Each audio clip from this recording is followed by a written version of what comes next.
Hello everybody, Matthew Armstrong here on day 48 of our 90-day life transformation challenge from mediocrity to mastery. And again, it is a great pleasure to be with you today. So I did decide to go on to make the video first instead of just doing the live hangout because of the improved quality. You can probably see and hear we have improved quality of the training, of the audio and the video than we did before. So that's why we're going with the video.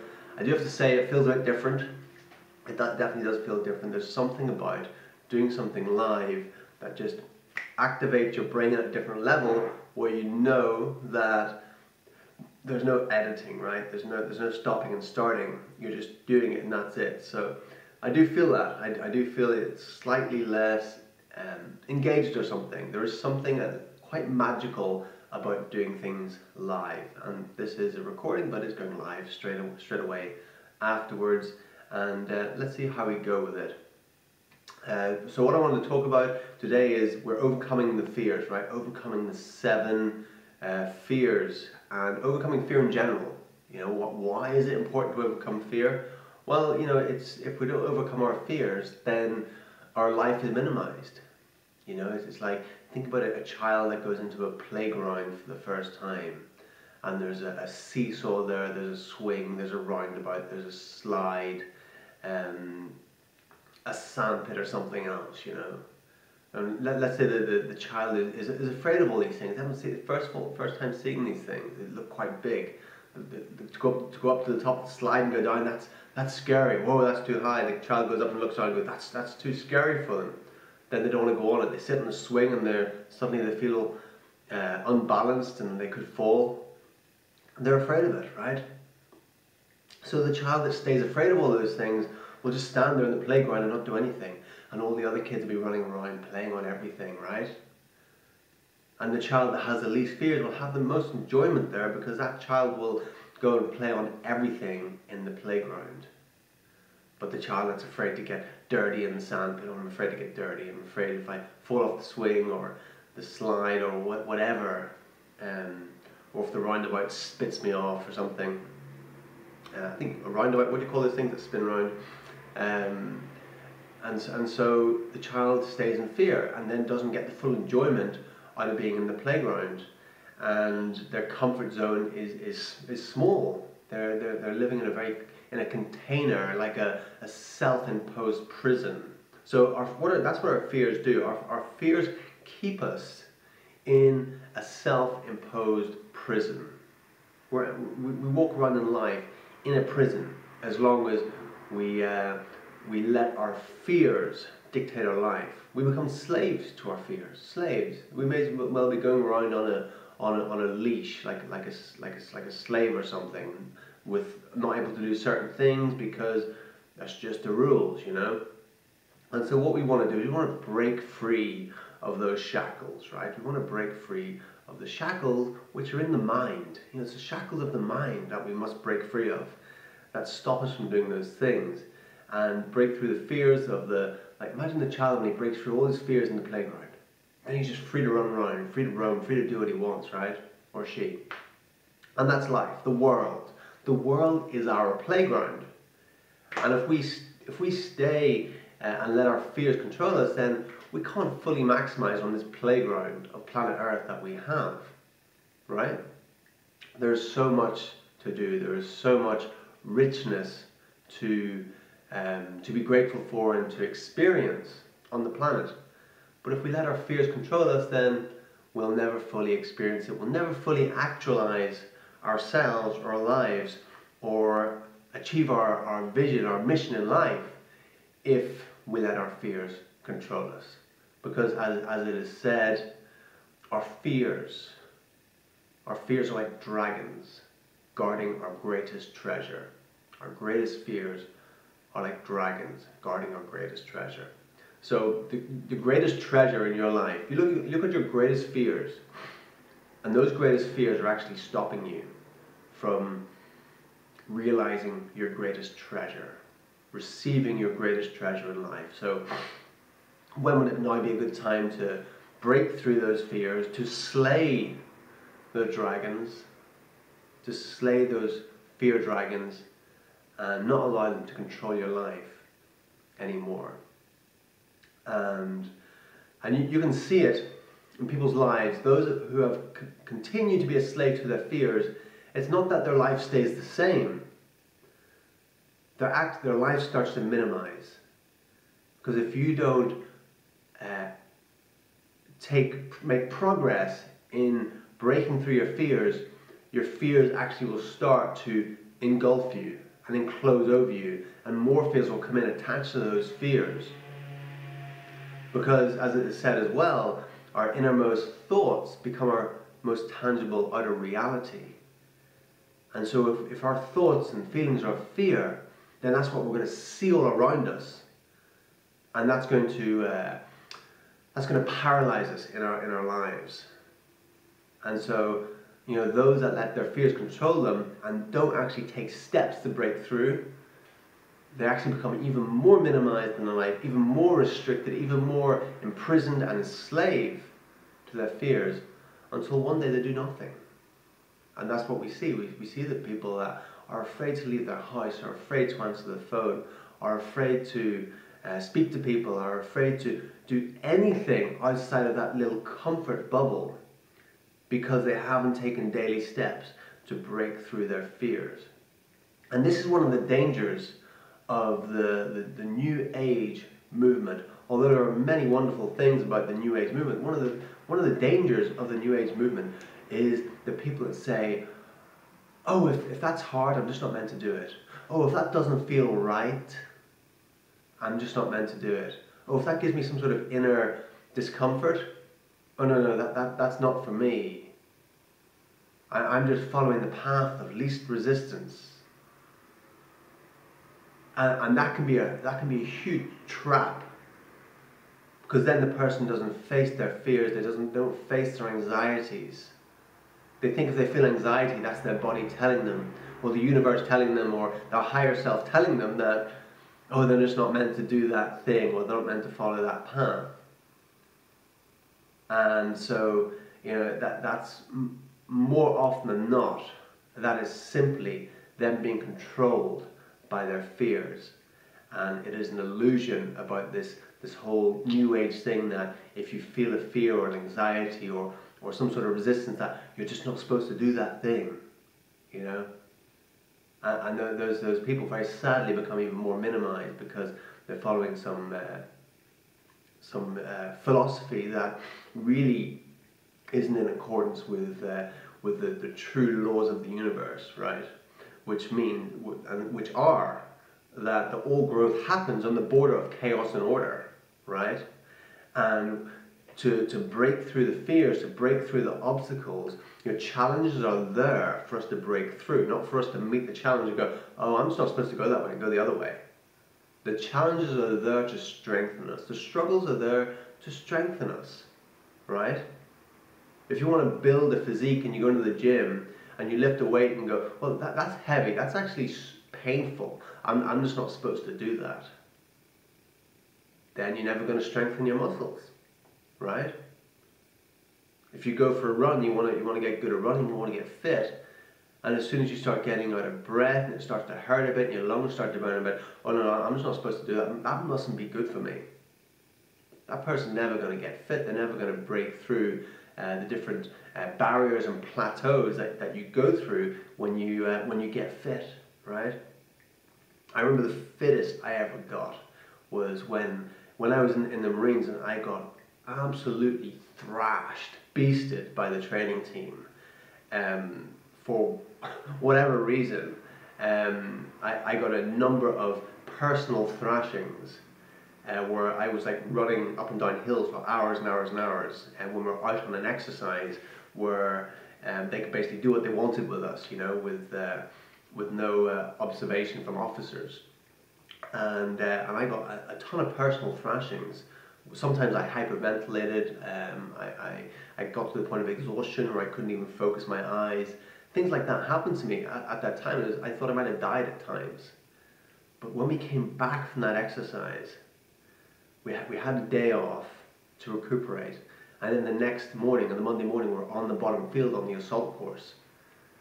And what happened was my fitness level went from being average, just above average in the troop, to suddenly being the fittest guy in the troop, like that. I broke through obstacles. And so my experience is the challenges are there to help us. The challenges are there to strengthen us.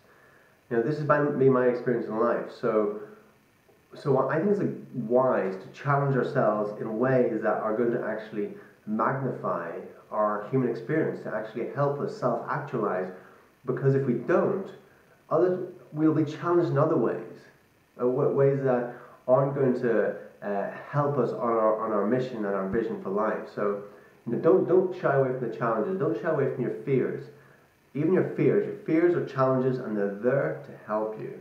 And as long as you look at them like that, then it will work out, and you'll break through your fears more easily. Rather than thinking your fears are something to run away from, you'll see them as they're there to help you, and you're there to break through them. So let's continue our reading. We're reading the Values Factor by Dr. John Demartini, and you can purchase your book at drdemartini.com.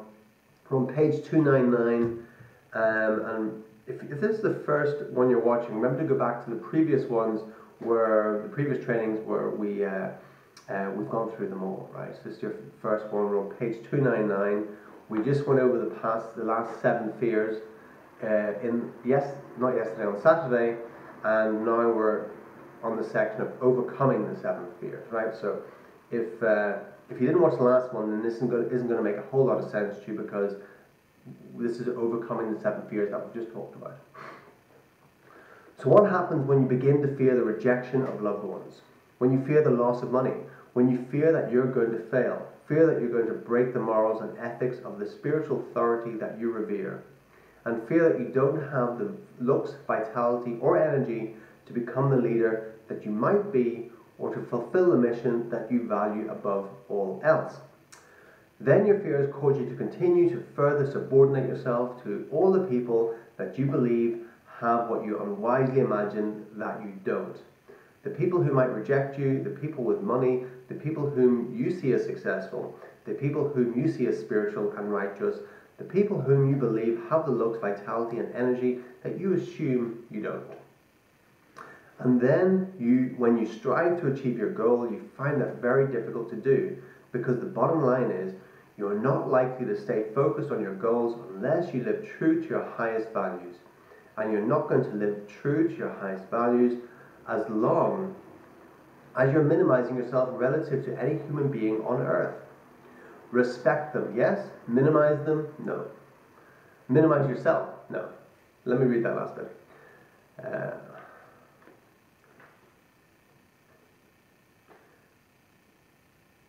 Because it's important. And then, when you strive to achieve your goal, you find that very difficult to do, because the bottom line is you're not likely to stay focused on your goals unless you live true to your highest values, and you're not going to live true to your highest values as long as you are minimizing yourself relative to any human being on earth. Respect them, yes. Minimize yourself, no.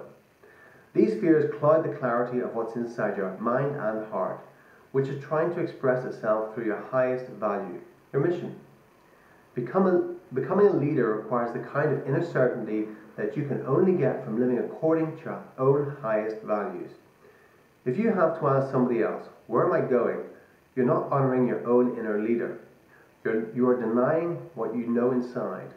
The person with the most certainty is the one who leads. Why? Because everybody is drawn to that person, to that certainty, to their clarity and poised equilibrium, to their ability to see the order and balance in the universe, and to their adaptability and ability to handle paradoxes involving complementary opposites. Everyone is drawn to the person who understands that every single one of us, every unique set of values, has an important role to play. If you set goals and align with your highest values, you will awaken a feeling of certainty, because you will walk your walk, you will say what you intend to do, and then you will accomplish that very thing. By contrast, when you try to live according to someone else's highest values, when you live in any way that does not align with your own highest values, you will tend to doubt yourself. You'll become uncertain, preferring the security of remaining a follower rather than growing into your own authentic leadership. If you'd like to awaken that latent leadership within you, your first step is to set goals that align with your highest values. Aligning your goals with your highest values helps you believe in yourself, take greater calculated risks, and act upon opportunities that no one else can even see.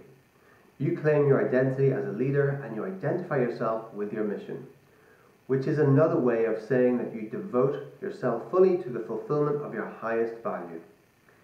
In 1973, when I was still a young teenager, I became clear about what my mission was, and I wrote out all my goals on some sheets of paper that I later stapled together. I set up a series of words of power about how I wanted my life to be, so I could read them every day. Here are some of them. I am clear on my inspiring mission. I am a genius and I apply my wisdom. I am a master of persistence and I do what it takes. I do what I love and I love what I do. I am at the right place at the right time to meet the right people to make the right deal. I am a master teacher, healer and philosopher traveling the world. I was very careful to write only what was inspiring and meaningful to me. I wanted to write down only those goals that I truly wanted to work toward. Every day I would read these statements, sometimes many times a day, and I kept adding words of power along with goals and objectives as they arose. Today those stapled typewritten pages have evolved into my more than 1,400 page State of the Mission book previously mentioned. In that book I document whatever I set out to do. I document what I accomplish. I document what I'm grateful for. I spend hours doing so because I have learned that your innermost dominant thought becomes your outermost tangible reality. As we have seen, most people go through their lives setting goals that are not congruent with their highest values. As a result, they don't fully achieve their goals, and then they don't even want to set goals because doing so is frustrating and unfulfilling when you doubt your ability to achieve them. Therefore, most people basically live in other people's goals or vicariously through other people's lives instead of awakening their own inner leader. But as we have seen in several chapters, Parkinson's law states that if you don't fill your day with your own high priority actions, your day will automatically be filled by other people's high priority tasks. Likewise, if you don't plant flowers in the garden of your mind, showing how you want your life to be, somebody else plants those gardens and you live other people's lives. You won't have fulfillment living somebody else's life because you have your own unique set of values. You will really only feel fulfilled when you live by your own true highest values. So to make sure that I was setting goals that were congruent with my highest values, I started writing down my goals and my accomplishments. At first, the people I hung out with didn't see much difference, but within a decade, they could see a great difference. And now, more than 4 decades later, they can see a vast difference, and so can I. The people who didn't list their congruent goals and didn't document their many accomplishments are still doing something that is less expansive and fulfilling. They have held themselves back. Deep inside, they certainly had big dreams, but they never gave themselves permission to let their dreams out and achieve them. By contrast, I started writing down my goals and accomplishments as I documented what I had done and refined what I intended. I began to realize that although some of these actions took a bit of time, it was worth any amount of time it might take to become a true and more expansive leader. When you write down your goals and accomplishments, you're saying to yourself, see, you are worth the time to structure the life that you dream about. You are worth master planning your life. You're worth breaking through the limitations. You're worth defining how you would love your life to be. You're worth knowing what your highest values are and how to break through your fears and get on with your highest priority actions. Because this is your life. And at the end of your life, you're going to ask yourself a very simple question. Did you do everything you could with everything you were given? You want to be able to say yes, absolutely.